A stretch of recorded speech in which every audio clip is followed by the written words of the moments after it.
కడాన దిశ 1996లో ఆడబిడ్డలకి గర్ల్స్కి కూడా 33% ఉద్యోగాల్లో కాలేజీలో సీట్లు ఇప్పించాం.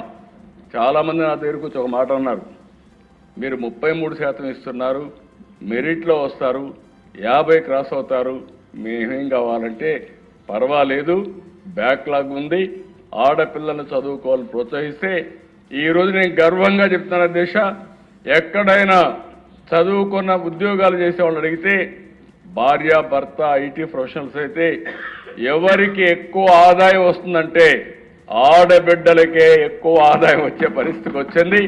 అది ఆ రోజు చూపించిన చొరవ. దీనివల్ల వరకట్నాలన్నీ పూర్తిగా పోయినాయి, రివర్స్ కట్నం వచ్చే పరిస్థితికి వచ్చింది. ఇలాంటి వినూత్నమైన కార్యక్రమాలతో ముందుకు పోయాం.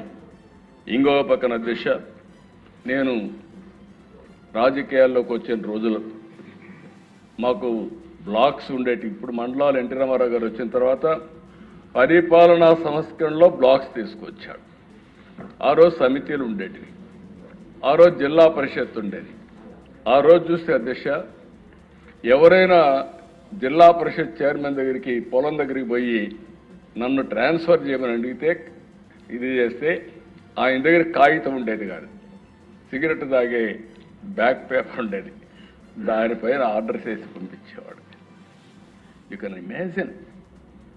ఆ రోజు ఈ టీచర్స్ అంతా పంచాయతీరాజ్ టీచర్స్ జిల్లా పరిషత్ ఆధ్వర్యంలో ఉండేవాళ్ళు. జిల్లా పరిషత్ చైర్మన్లు, సమితి ప్రెసిడెంట్లు ఇష్టానుసారంగా వాళ్ళ ఇంటి దగ్గర పోయి పడిగాపులు కాసేవారు. అది చూస్తే నాకు అనిపించింది, చదువు చెప్పవలసిన టీచర్లు వేరే వాళ్ళ దగ్గర పోయి పడిగాపులు గాయడం ఏంటి? అందుకే ఫస్ట్ టైం అధ్యక్ష పర్ఫార్మెన్స్ అప్రైజల్ చేసి కౌన్సిలింగ్ విధానం తీసుకొచ్చి ఏ రాజకీయ నాయకుడి దగ్గరికి టీచర్ వచ్చే పని లేకుండా నేరుగా వాళ్ళ పనితనం పైన ట్రాన్స్ఫర్స్ తీసుకొచ్చారు. దీని నెక్స్ట్ లెవెల్కి ప్రస్తుత విద్యాశాఖ మంత్రి ఒక యాక్టే తీసుకొచ్చాడు. ఎందుకంటే అక్కడక్కడ వైలేషన్స్ అవుతున్నాయి, వీళ్ళు వైలేషన్ చేస్తే దాన్ని కూడా తీసుకొచ్చారని చెప్పి కూడా నేను మీకు తెలియజేస్తున్నా. ఇంకో పక్కన దిశ, ఈరోజు మీరు ఒకసారి చూస్తే ఇవన్నీ కూడా ఈరోజు చేసిన నిర్ణయాలు కాదు దిశ, గడిచిన 30 సంవత్సరాలుగా అనేక విధాలుగా అనేక ట్రాన్స్ఫర్మేషన్ తీసుకొచ్చాం. రెసిడెన్షియల్ స్కూల్స్ నాకు బాగా జ్ఞాపకం ఉంది, ఎందుకంటే పిల్లలు చదువుకోవాలి. కొన్నిసార్లు అయితే నన్ను వ్యతిరేకించిన సందర్భాలు కూడా ఉన్నాయి. ఈరోజు రెసిడెన్షియల్ స్కూల్స్లో ఎస్సీ ఎస్టీ పిల్లలకు బాగా చదివి చెప్తే ఐఐటి పోయే పరిస్థితికి వచ్చారు. దాన్ని మళ్ళీ డెడికేటెడ్ స్కూల్స్ పెట్టే పరిస్థితికి వచ్చాం. నా ఆలోచన ఈరోజు 5 లక్షల మంది ఎస్సీ ఎస్టీ బీసీ పిల్లలు ఉన్నారు. ఈ 5 లక్షల మందికి రెసిడెన్షియల్ స్కూల్స్ గారు కట్టగలిగితే, అక్కడ కానీ స్పెషల్ కోచింగ్ ఇవ్వగలిగితే బ్రహ్మాండంగా పైకి వచ్చే పరిస్థితి వస్తుంది. అది కూడా ప్లాన్ చేస్తున్నాం అధ్యక్ష. ఇంకొక పక్కన అధ్యక్ష, మీరు ఒకసారి చూస్తే ఈరోజు గడిచిన ప్రభుత్వం 19-24 10-12 లక్షల మంది పిల్లలు ప్రభుత్వ స్కూల్స్కి రావడం మానేశారు, బడికే మానేసే పరిస్థితికి వచ్చారు. మేము ఆ రోజు ఒక హామీ ఇచ్చాం, ఎంతమంది పిల్లలుంటే అంతమందికి తల్లికి వందనం కింద 15,000 వేస్తామని చెప్పి మాట నిలబెట్టుకున్న ప్రభుత్వం ఎన్డీఏ ప్రభుత్వం అధ్యక్ష.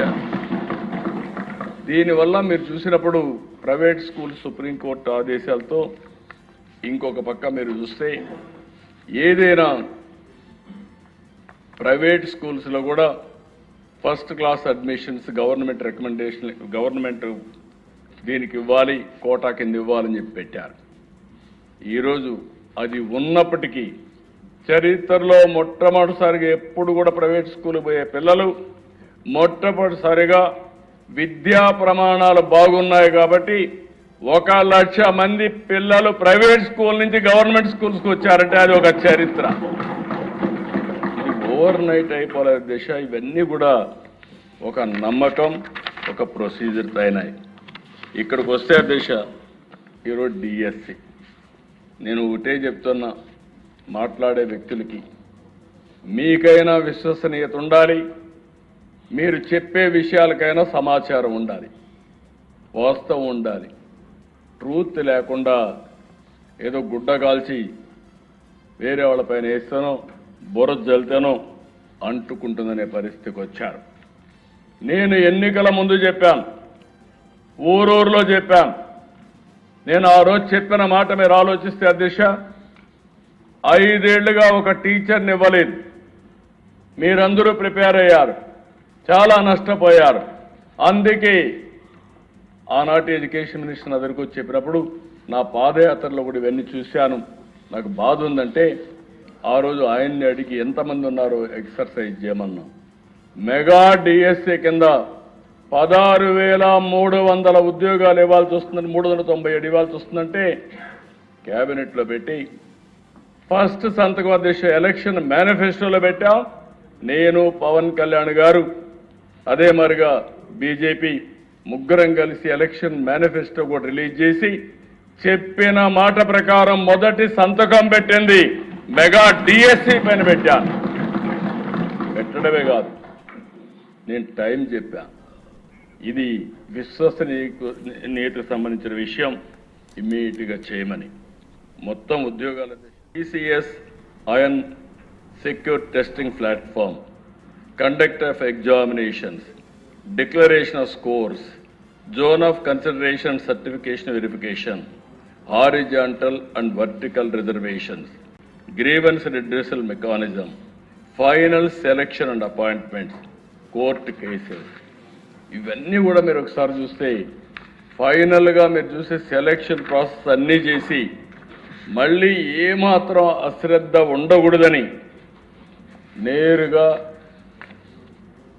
ఈ సెలెక్ట్ అయిన అందరినీ అమరావతికి పిలిచి వాళ్ళందరి యొక్క విషయాలు తెలుసుకొని వాళ్ళ కుటుంబ సభ్యులతో సహా ఆ రోజు సన్మానం చేసి పంపించి ఒక నమ్మకాన్ని కలిగించిన ప్రభుత్వం ఈ ఎన్డీఏ ప్రభుత్వం అని చెప్పి కూడా నేను మీకు తెలియజేస్తున్నాను అధ్యక్ష. ఈ ప్రాసెస్లో కూడా మీరు చూస్తే అధ్యక్ష, క్వశ్చన్ పేపర్ ఒక్క సెట్టింగ్ చెప్తాను. 89 టెస్ట్ సెషన్స్, 13 సబ్జెక్టులు, 67 టైప్ ఆఫ్ పోస్టులు, 24 రోజుల్లో 42,000 క్వశ్చన్స్ని సెలెక్ట్ చేశాను. అందులో కూడా మీరు చూస్తే ఆ క్వశ్చన్ పేపర్స్ అన్ని సెలెక్ట్ చేసిన తర్వాత ఏ విధంగా పెట్టాలనో బెస్ట్ సిస్టమ్ ఎస్టాబ్లిష్ చేశారు. ప్రీ ఎగ్జామ్ కానీ, డ్యూరింగ్ ఎగ్జామ్ కానీ, పోస్ట్ ఎగ్జామ్ కానీ ఎక్కడ జీరో టాలరెన్స్ కింద, జీరో కాంప్రమైజ్ కింద ముందుకు పోయే పరిస్థితికి వచ్చారు. 154 సెంటర్లో పరీక్షలు జరిగాయి.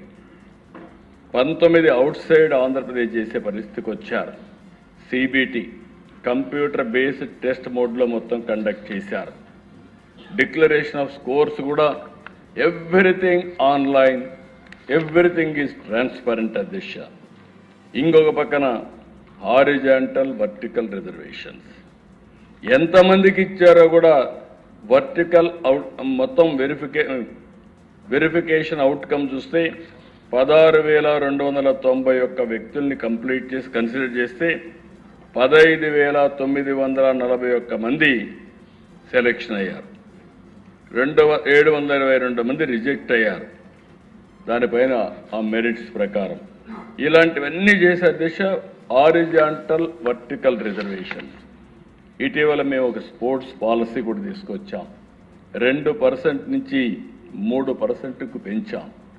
టోటల్గా మీరు చూస్తే దిశ 1-2 కాదు, 33